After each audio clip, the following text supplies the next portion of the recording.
那一起让我们关心消费升级与新零售，请看大屏幕。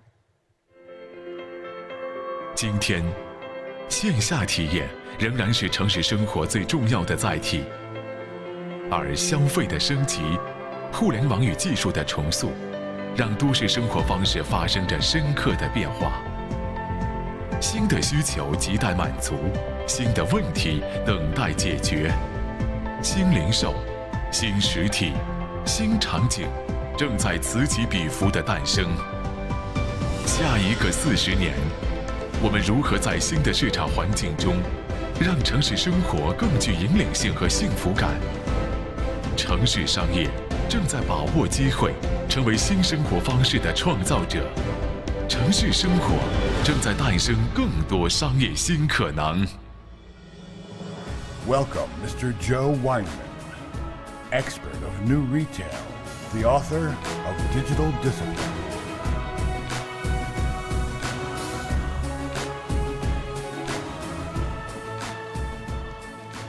你好.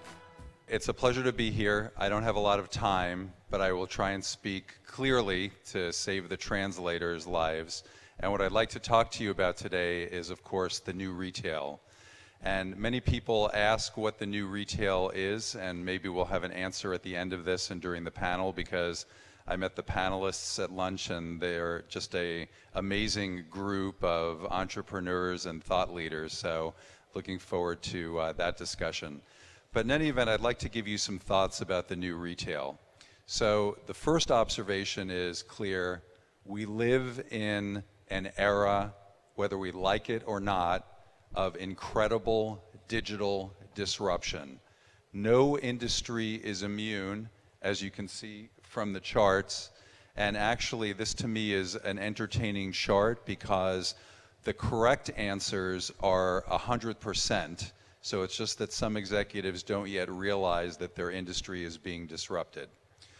So I wrote a book a few years ago, which is available in Chinese, called Digital Disciplines, and I talk about 4 major generic competitive strategies. The first one is what I call information excellence, and it's using information and information technologies to achieve competitively differentiated processes. The second major theme is something that I call solution leadership, and it's how to compete in an era of smart, digital, connected products that tie to ecosystems. The third major theme I call collective intimacy, and I'm going to talk about it a little bit later. And the fourth major theme is how to use advanced technology to accelerate innovation. I'm not going to cover it as much here, but I just want you to know that it exists. So Digital Disciplines, fortunately, was the Amazon #1 hot new release when it came out, and it fluctuates, but it's been top 20 in retailing. So actually, the new book that I'm working on is about the new retail, and I've been thinking a lot about what it all means and how we should think about it. So the first point that I would make is that retail is hard. Retail in the digital age is even harder, and retail in today's dynamic, energetic, chaotic China is even harder. And so I just admire so greatly people that are successful, as you'll see on the panel.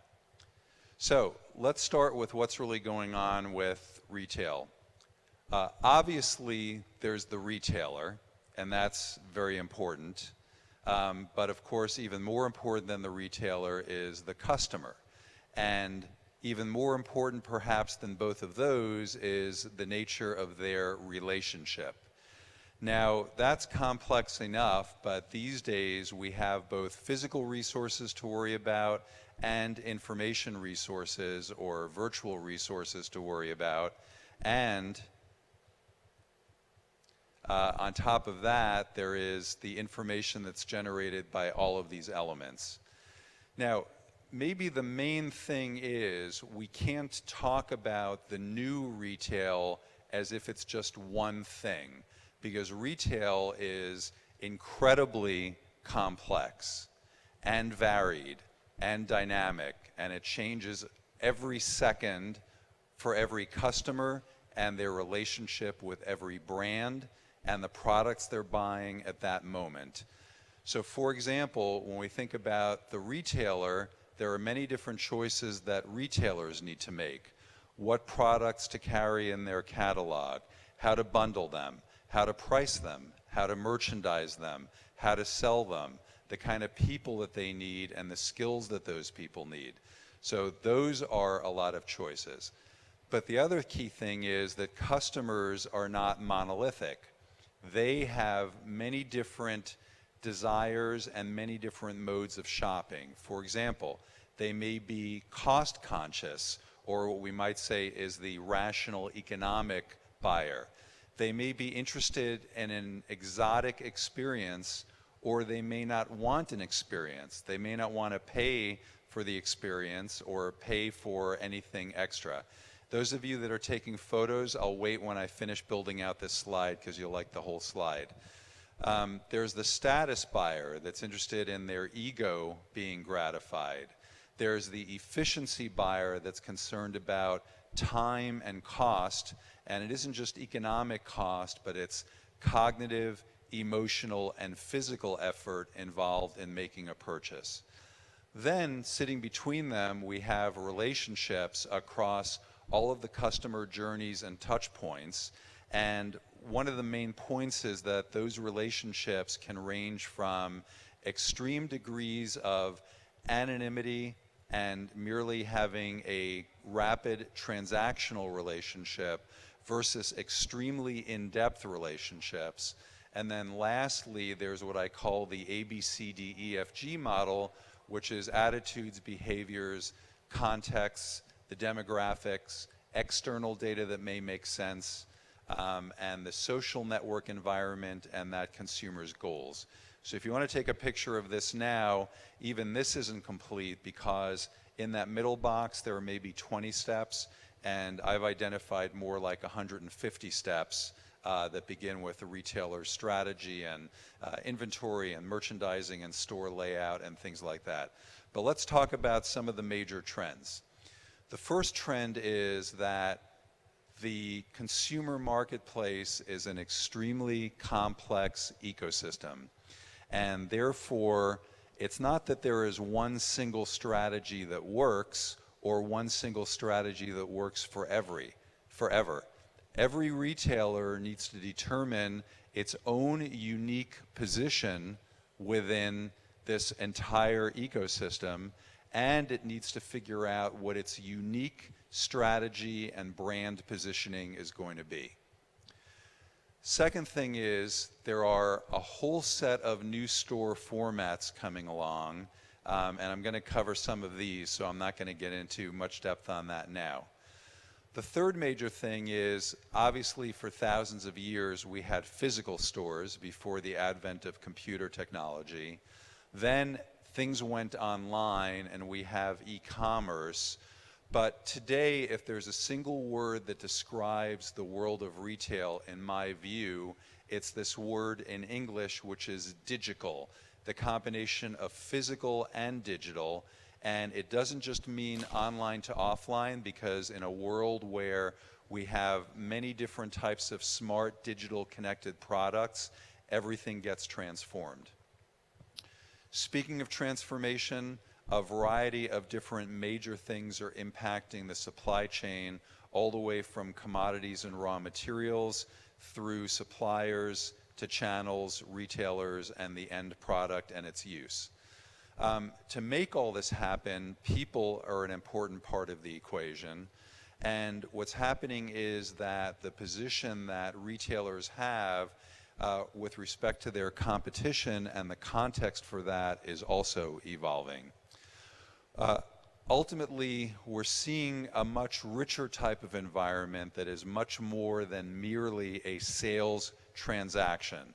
And so there's an evolution from transactions to experiences through social buying and events to transformations, which are the highest possible value and profitability. And sitting in a conference like this, where you learn and take away things that are of value to you, that is an example of a transformation, okay? So an experience can be one time, but a transformation can last for a lifetime. Another evolution is to a greater degree of personalization, so away from mass markets to individuals, and from pure anonymous transactions into a deep degree of knowledge for the customer. For those of you that are retailers here, I hope to provide you some insights where you can kind of ask yourself, am I doing this? And if not, should I be doing this? And then ultimately, all of this relies on data that is collected, analyzed, used to develop insights, to improve customer relationships, etc. So first of all, there are many different ways to differentiate yourself in terms of what customers' needs are and what their desires are and what the competition is offering. So starting with one of the trends that I covered, new store formats. Many of you are familiar with the evolution of the store from bazaars thousands of years ago and marketplaces to the corner mom and pop shop, to big box retailers, to now things like pop-up stores like this Nike pop-up store, which I think is very cool because it looks like a Nike shoebox, but it's actually a store, as you can see from the people. Of course, we've got other things going on like Amazon Go, where you don't need to wait in line and you can just check out.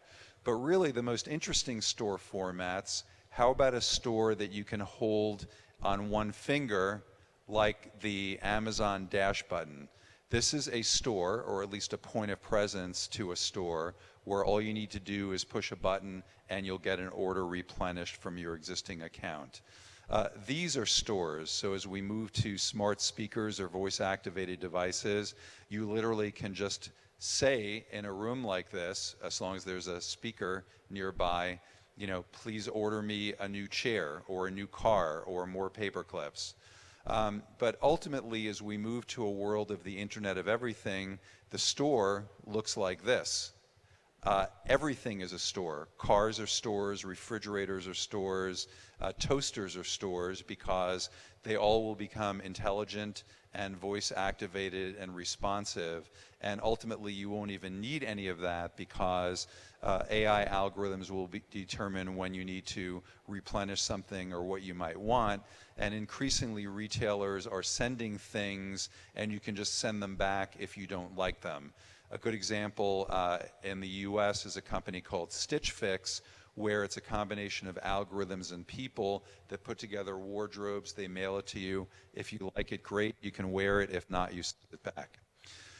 As far as the evolution of physical to digital, the basic point there is everyone already knows about e-commerce, so that's not new news. But what I think is really interesting is where old line retailers that are selling what would not be considered smart goods are actually leveraging a lot of these technologies. Burberry is my favorite example. I cover Burberry in my book, but there are others that are doing things of that ilk. So for example, very simple stuff. Let crowds take videos of things going on at a runway show and be able to upload that to social media. But another example is taking a live runway show and simulcasting it into a flagship store on a screen even taller than this one, and being able to create a special experience for customers involving champagne and possibly trying on those clothes and being able to order them. Another good example is, if I could get this to work reliably, there we go, is digital signage, where RFID tags that are embedded in the clothes are actually used to trigger digital signs or magic mirrors, so that you can now see a lot about that particular item. Different sizes that it's available in, other things like stock levels, different colors and so forth, and you can make a choice. And by the way, that can be related back to prior purchases so that what you buy now won't clash with something else that you bought. How about lipstick that when you place it down on the counter shows you what it looks like against a model of your skin type against maybe 5 different nail polishes? That's something else that Burberry has done. And of course, maybe one of the most interesting examples of where retail may be headed is Alibaba with Tmall and their Singles Day virtual reality promotion, where you could use your smartphone in cardboard to be able to sort of shop at Macy's on 34th Street. One of the other interesting transformations for most legacy retailers is the supply chain. And the issue with the supply chain is, as it was put very simply, many legacy retailers have to move away from simply shipping big boxes to stores to shipping small boxes to homes. That is a massive transformation of everything in terms of how they do business, and in particular their IT systems. Another big supply chain change, though, is the whole loop from manufacturing to sales, because Nike is a good example of a change there. They used to basically have sneakers manufactured, many of them here, and there were 30 or 40 individual pieces of a sneaker that all needed to be manufactured, and the labor cost of that sewing was a critical cost component. Now they came up with this design that is the Flyknit, that is only a preformed upper, and the top part of the sneaker is actually manufactured and can be manufactured on demand on a software-controlled knitting machine. To me, that points the future to a whole degree of on-demand manufacturing and retailing, where whether it's 3D printing or this type of knitting or other technologies are used to produce a custom item to your specifications and needs, literally while you wait, and as long a time as it used to take you to check out. Big thing with cultural transformation in this new world is the idea that as more and more capabilities are taken over by computers, and the speaker in the last session mentioned that why do we have kids memorize things when computers can do it better? Why do we have store associates doing shelf audits when a robot or a visual recognition system can do it better?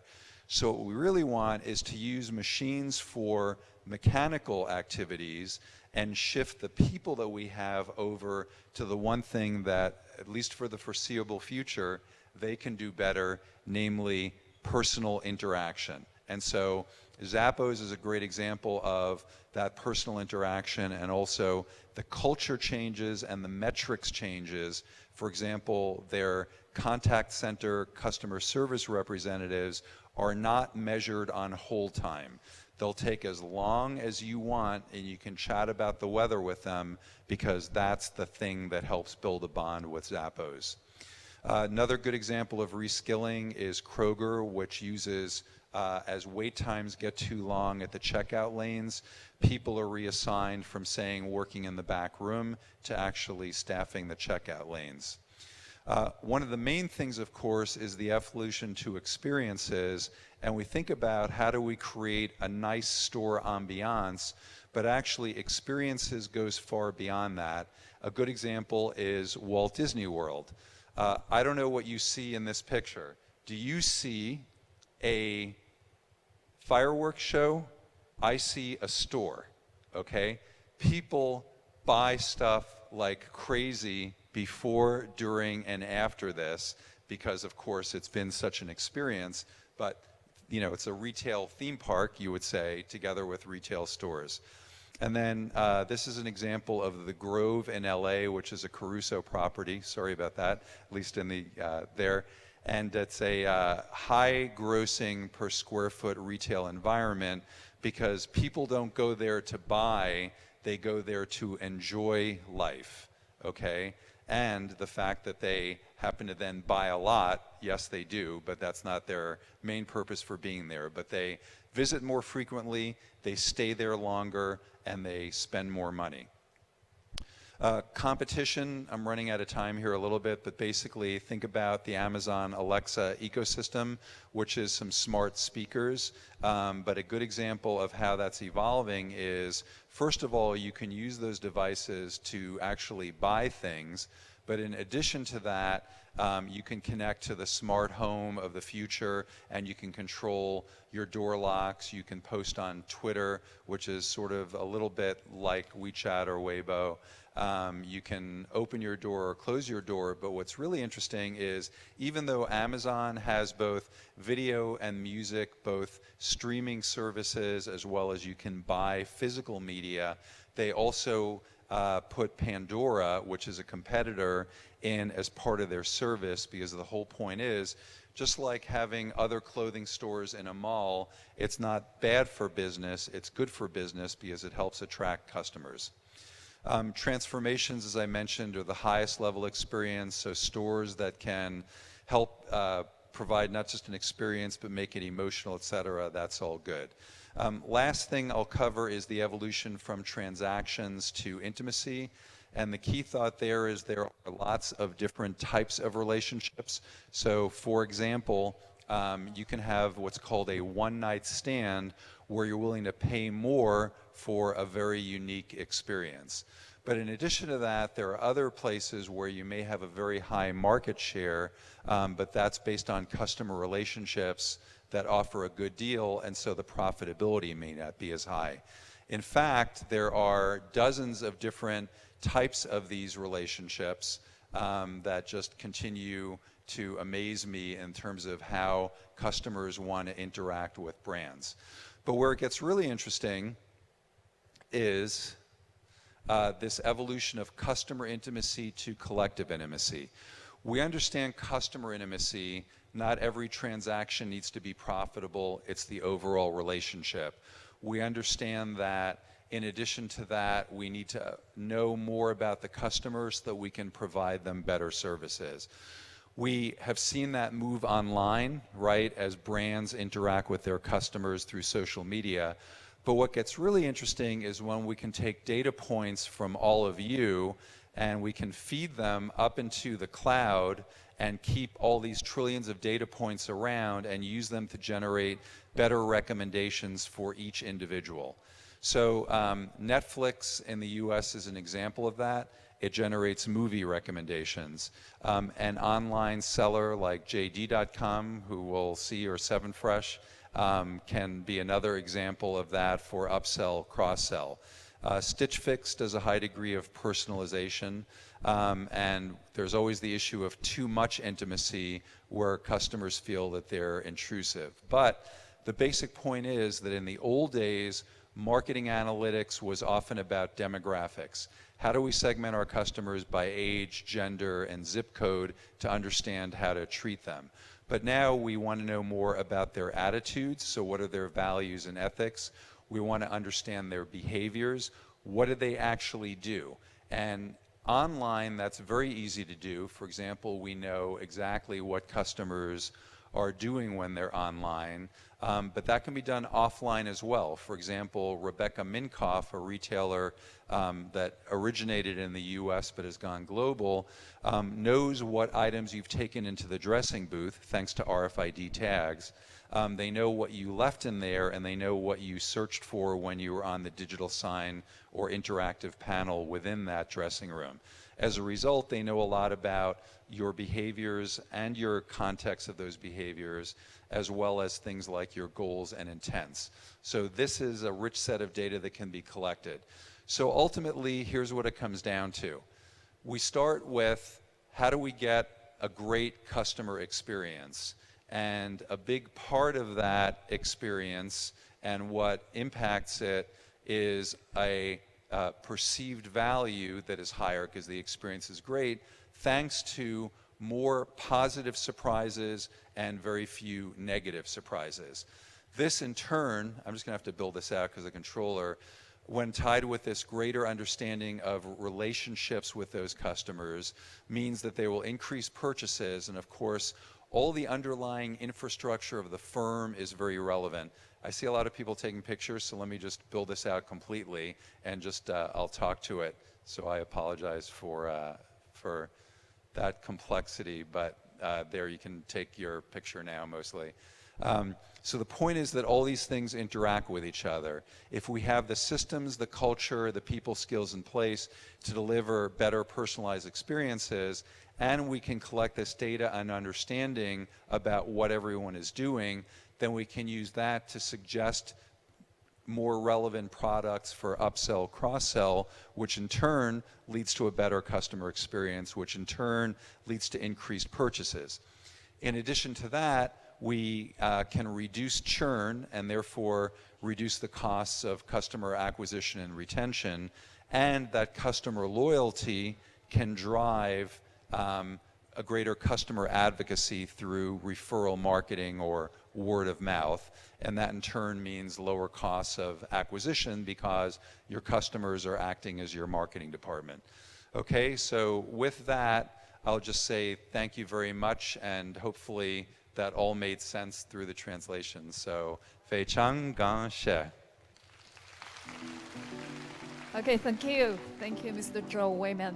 Thank you for your presentation.